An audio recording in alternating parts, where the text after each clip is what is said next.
अब हम डिस्कस करते हैं सेक्शन 354 जो कि डील करता है असोल्ट और criminal force to women with intent to outrage her modesty. देखिए यहाँ सेक्शन 354 में वो कहना चाहते हैं कि एक कोई पर्सन इंटेंशनली या नोइंगली किसी वुमेन के ऊपर असोल्ट या क्रिमिनल अटेम्प्ट करता है फिजिकली उसकी मॉडेस्टी को आउटरेज करने के लिए। अब यहाँ आउटरेज हर मॉडेस्टी का मतलब क्या है? देखिए कोई भी वुमेन है, सभी वुमेन के पास ये राइट है कि वो अपनी सेक्सुअल डिग्निटी को प्रोटेक्ट करके रखें। अब कोई पर्सन अगर उनकी इस सेक्सुअल डिग्निटी को वायलेट करता है या इस सेक्सुअल डिग्निटी की जो लाइन है उसको अगर क्रॉस करता है तो ये पर्सन जिसने ये एक्ट इंटेंशनली और नोइंगली किया है लायबल होगा सेक्शन 354 में, जिसकी पनिशमेंट है 1 ईयर से लेकर 5 ईयर्स तक और साथ में फाइन।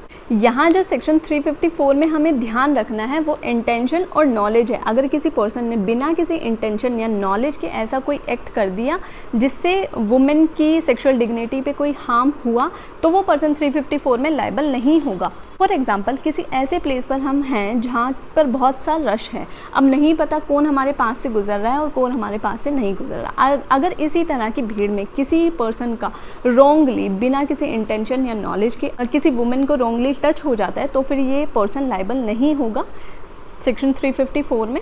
और आप ध्यान दें तो सेक्शन 354 में कहीं भी वुमेन की एज मेंशन नहीं की गई है। तो इसी बात से रिलेटेड एक केस था State of Punjab versus Major Singh 1967 Supreme Court. देखिए इस केस में था क्या, एक कोई बच्ची थी जो कि माइनर थी और अनसाउंड भी थी। उसके साथ अगर कोई उसके साथ किसी पर्सन ने क्रिमिनल फोर्स असॉल्ट यूज़ किया टू आउटरेज हर मॉडेस्टी, तो इस केस में सुप्रीम कोर्ट ने ये हेल्ड किया कि चाहे भले ही वो बच्ची माइनर थी, उसे अपनी सेक्सुअल डिग्निटी का पता नहीं था, फिर भी क्योंकि सोसाइटी का अब ये राइट बनता है कि वो उसकी सेक्सुअल डिग्निटी को प्रोटेक्ट करें, तो यहाँ पे अगर किसी पर्सन ने उस बच्ची के साथ भी, उस माइनर के साथ भी अगर किसी इस तरह का कोई ऑफेंस किया है तो वो लायबल होगा सेक्शन 354 में। यहाँ आप सेक्शन 354 के साथ ही आप पढ़ेंगे सेक्शन 509। अब हम डिस्कस करते हैं सेक्शन 509 जो कि डील करता है वर्ड, जेस्चर और act intended to insult the modesty of a woman. देखिए यहाँ ये सेक्शन 509 में कहना चाहते हैं कि एक पर्सन इंटेंशनली कोई वर्ड्स बोल रहा है, कोई जेस्चर बना रहा है, कुछ साउंड्स कर रहा है, और ये क्यों कर रहा है? ताकि वो उस वुमेन की इंसल्ट कर पाए। अब इंसल्ट क्या होता है? उसको लोअर डाउन करना दूसरों की नज़रों में।